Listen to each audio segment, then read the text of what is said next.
ഓം ശ്രീ ഗുരുഭ്യോ നമ. ഇന്ന് ശിവരാത്രി, അതായത് മംഗളരാത്രി.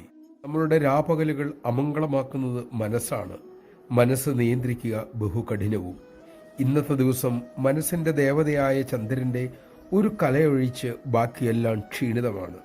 അതുമൂലം ഇന്നേ ദിവസം ചെയ്യുന്ന സാധനങ്ങൾ കൊണ്ട് എളുപ്പം മനസ്സിനെ കീഴടക്കാൻ കഴിയും.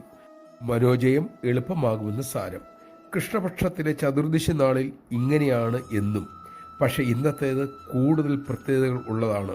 ശിവരാത്രിയെക്കുറിച്ചും ശിവലിംഗത്തെക്കുറിച്ചും വളരെ മോശമായി സംസാരിക്കുന്ന ഒരു കാലഘട്ടത്തിലാണ് നാം ഇന്നുള്ളത്. അമ്മ അരുളുന്നു, മക്കളെ, ശിവലിംഗത്തെക്കുറിച്ച് ചിലർ മോശമായി സംസാരിക്കുന്നു. അജ്ഞതയാണ് അതിന് കാരണം. ലിംഗമെന്നാൽ അടയാളം എന്നർത്ഥം. ശിവലിംഗം എന്നാൽ മംഗളകരമായ അടയാളം. കൊടികൾ, പാട്ടുകൾ സൂചിപ്പിക്കുന്ന ലിംഗങ്ങളാണ്. അതുപോലെ മംഗളസ്വരൂപനായ നിരാകാരനായ ഈശ്വരനെ സൂചിപ്പിക്കാനുള്ള അടയാളമാണ് ശിവലിംഗം. ഈ തത്വം അറിഞ്ഞു വേണം മക്കൾ ആരാധിക്കുവാൻ. നമഃശിവായ. സനാതനധർമ്മ പുനരുദ്ധാരണമാണ് അമ്മയുടെ അവതാര ദൗത്യം. ആ ദൗത്യത്തിൽ അമ്മയെ സേവിക്കണമെങ്കിൽ നാം നമ്മുടെ ധർമ്മശാസ്ത്രം പഠിക്കണം, ആചരിക്കണം, അങ്ങനെ പ്രചരിപ്പിക്കണം.